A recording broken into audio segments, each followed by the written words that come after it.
All right, peace, everybody. We are live. My name is Ber-Henda Williams. I'm a media producer, cultural strategist, and soft power formation guide. And I am here with my good friend and sister, Melisa Keenan, who has an amazing pilgrimage that is getting ready to be underway in September. And this amazing person here has devoted, yeah, I think that's the right word, has really devoted her life and spiritual gifts to understanding the life and the power of Mary Magdalene. So for some people, we look to Mary Magdalene as maybe solely a character in the Bible. But this conversation is for a woman who has felt the quiet pull that identifies with Mary Magdalene, that senses that there's something ancient within her spirit that is stirring. She's not really sure who she's becoming, but she knows that the life that she's been living, it has signaled to her, not this way, not anymore. There's a silent whisper in all of us, I think, particularly the feminine, that begins to rise up. And if we ignore that whisper becomes a roar. So this is for the becoming. This is the ancient calling. And so today, when we look at Mary Magdalene, not as a symbol, but as embodied devotion, sensual authority, and spiritual sovereignty, Melisa is going to take 20 souls on an amazing journey through just that lens. So, about Melisa. Melisa is a 7-time international USA Today best-selling author. She is the founder of Hope, where she helps diverse leaders and visionaries share their insights through storytelling. She is an intimacy expert and book publisher who blends both spirituality and practical aspects into everyday living. Outside of her professional life, she enjoys time with her husband and her 4 children on their northern Nevada ranch, communing with the bees. Bees are also very sacred.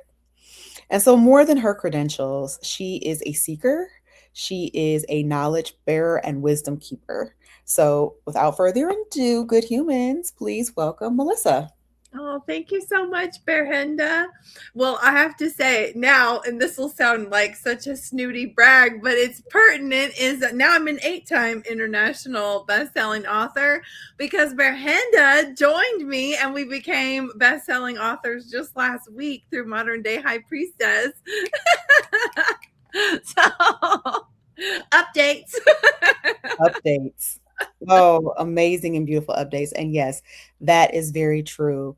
But I think that in addition to the publishing, in addition to your coaching, there's something sacred about midwifing. And it feels like that's what's going to happen with this pilgrimage for Mary Magdalene.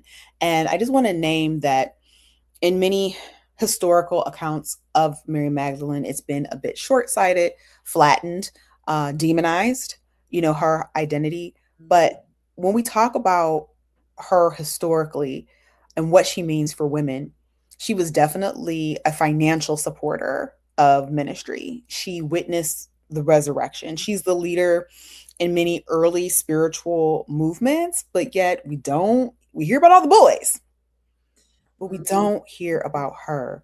So I want to really, name that what you're doing and how you're convening is super important. And for you, Melisa, when you think about the hunger and the deep embodiment of Mary Magdalene, what is it that you're hoping that women get out of this retreat with you? Thanks for that question. For me, Mary Magdalene has been a huge teacher of empowerment, which comes from two major places: self acceptance and deep pleasure. Those to me go hand in hand.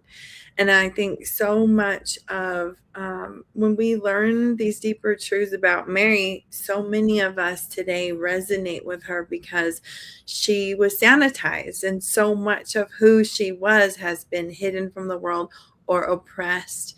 and we relate because we're deconstructing all of that bullshit and nonsense ourselves of like, wait a second, these parts of me aren't bad. My only role in life isn't to be quiet and modest and pious and subservient. And I can be wealthy, and I can be fully embodied in my pleasure as a sacred act, and I can have a voice and like kindle the fire that's in me for the good of humanity. And I can be a leader.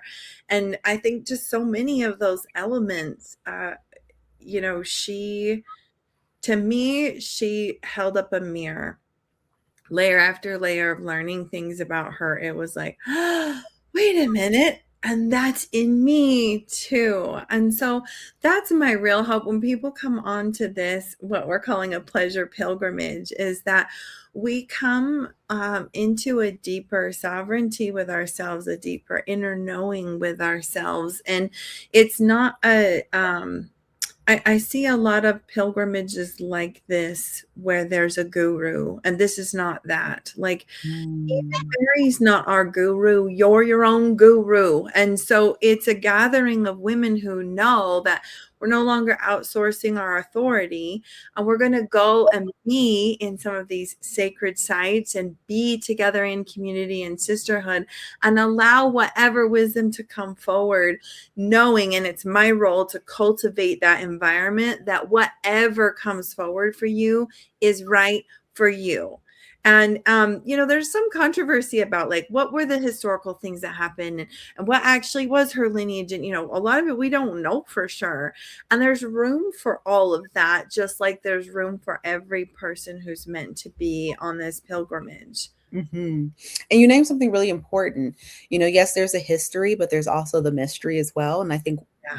you don't have to cancel one for the other. And so that leads me to my next question, especially, when we think about the south of France, we usually think of, luxury and holiday. But there's something really sacred, specifically to this region, and why you've chosen the south of France for this Mary Magdalene pilgrimage. So if you could share with our audience why this is so significant and why the location. France has been working on me spiritually. I have not been yet for 5 years. Like 5 years, France has been like calling me, working on me. There's so much that's there. The specific sites that we intend to go to are sites that are believed to have been places where she was.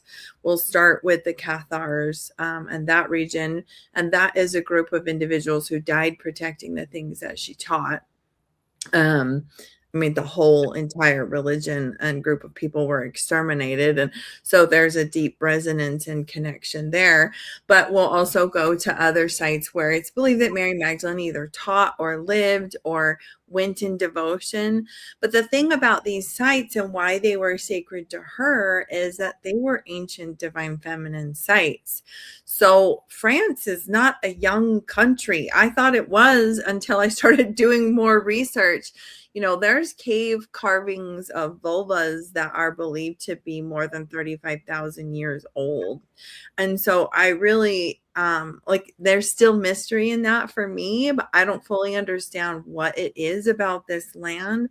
But there has been this connection to this full sovereignty for women there for a really long time. And certainly it's also been stamped out there for a really long time. So the stones, no, the stones carry their own stories, and we come with our stories. And I feel like that combination is just like, has to be experienced. Absolutely. And speaking of experiences, you're naming sites, historical referencing, and I mean this is not imaginary. Like you're talking about the walls or the cave carvings that obviously predate U.S. history, predate and that is very ancient, a very ancient indicator, and it definitely is an indicator that there was an era in human history where the feminine had a higher regard.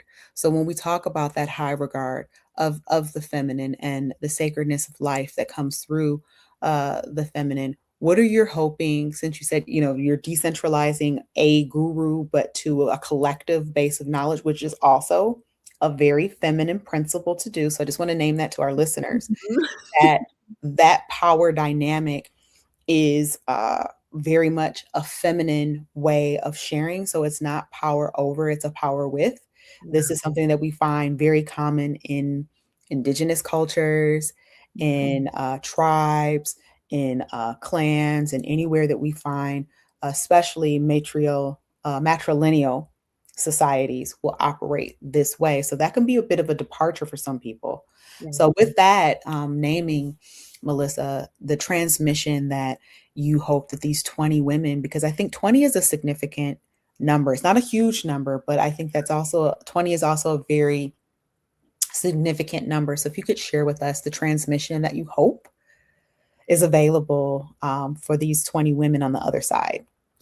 Yes, it's so yum. Well, I didn't really realize that my connection with Mary really teaching me about pleasure is sacred was so kind of different than a lot of people's experience with Mary.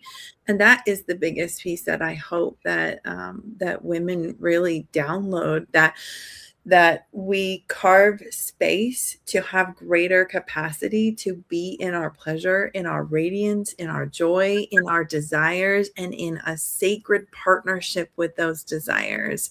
So the conversation of consent will be happening the whole time, because to me, consent is so deep. It's this multi-layered, it's like the onion that never stops peeling. Me getting to know my inner hell yes and my inner hell no, and then giving myself the permission to act on those things. That's everything. So the hope is that, yes, you'll have a very like sacred experience, a very spiritual and experience, but very soul nourishing, very like, the women who are coming are leaders. I want to gather women who are serving and who are leading. And the thing is we need spaces to be poured back into. We need to practice the muscle of receiving. And so to just walk away overflowing with that abundance of self-knowing. It's not that the women who come have never experienced that before. It's just a deepening so that we can go back into our lives and operate from that full cup. Absolutely. And I think, again, just the way our society is structured, especially around caregivers, that responsibility usually falls squarely on the shoulder of women, those who are female identified, and it's almost a quiet expectation that they do, and that thinking about your own pleasure. And I think if you could even define pleasure, because I think sometimes, unfortunately, pleasure just gets relegated into the category simply of sexual. But pleasure, as you named it, was inside your body, like listening somatically to what a yes is, to what a no is. Mhm. Also, I think advocates and centers the pleasure principle. So if you can even explain for us, because I think we still have such a narrow view of what pleasure is, tell Mhm. us, about your conversations with Mary Magdalene around pleasure, and I think even deeper than sovereignty. Mhm, mhm.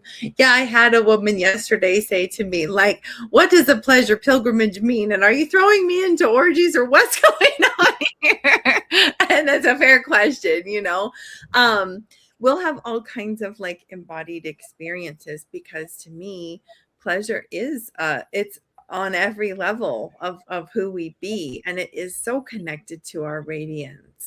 It's like our deepest soul expression.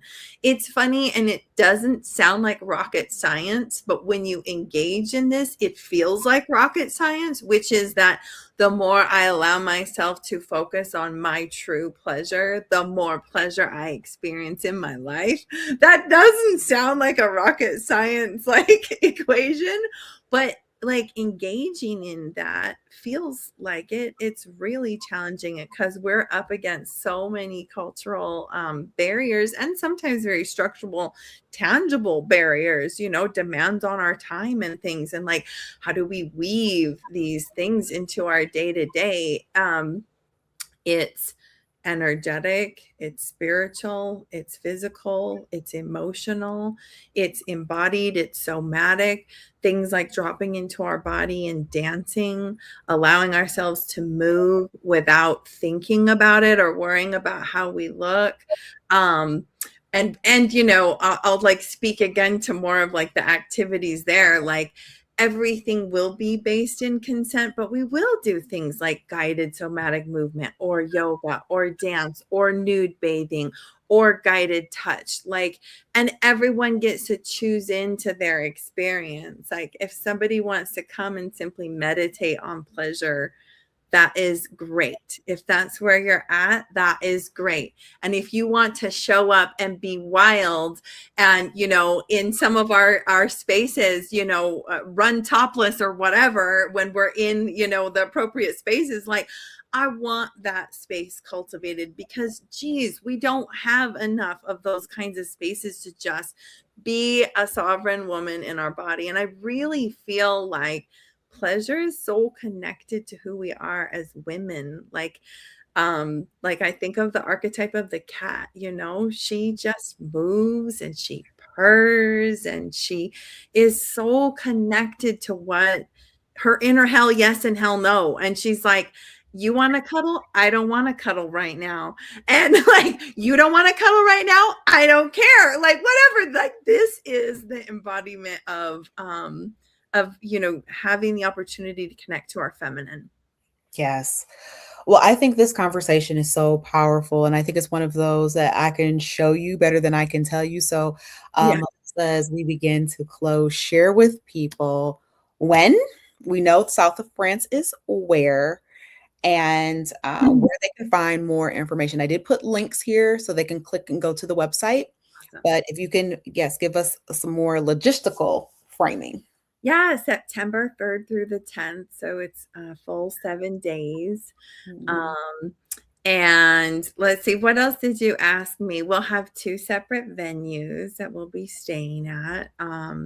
Everything is included in this price, except for your flight.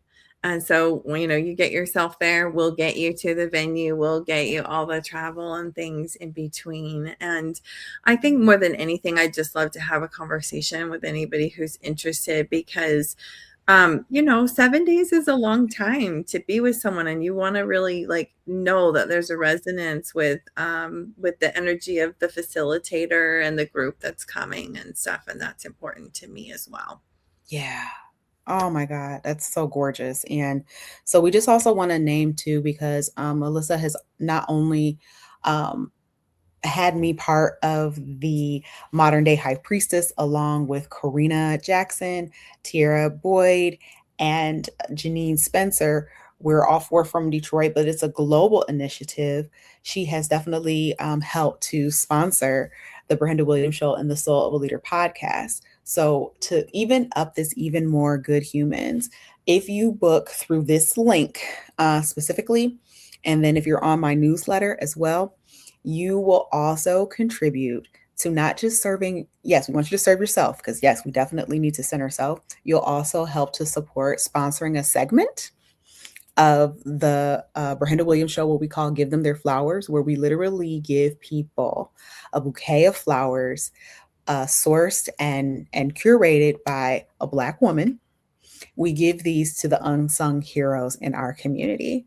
Additionally, you'll also support the soulful moment, where we take a moment to breathe, pray, center, meditate on the Soul of a Lead Her podcast. So Melissa has been so gracious into not just providing this space, but also supporting the spaces that are curated and supported by other women, which then ripples out into the community.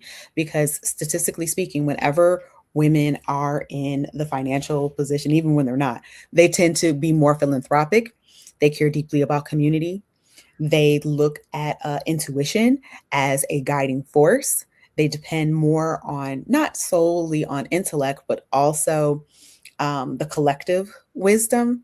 And Mm. these are all feminine principles that you're seeing in action. So I want to thank Melissa for being such a pillar of support and demonstrator of what it looks like to be sisterly, to really participate in the feminine way.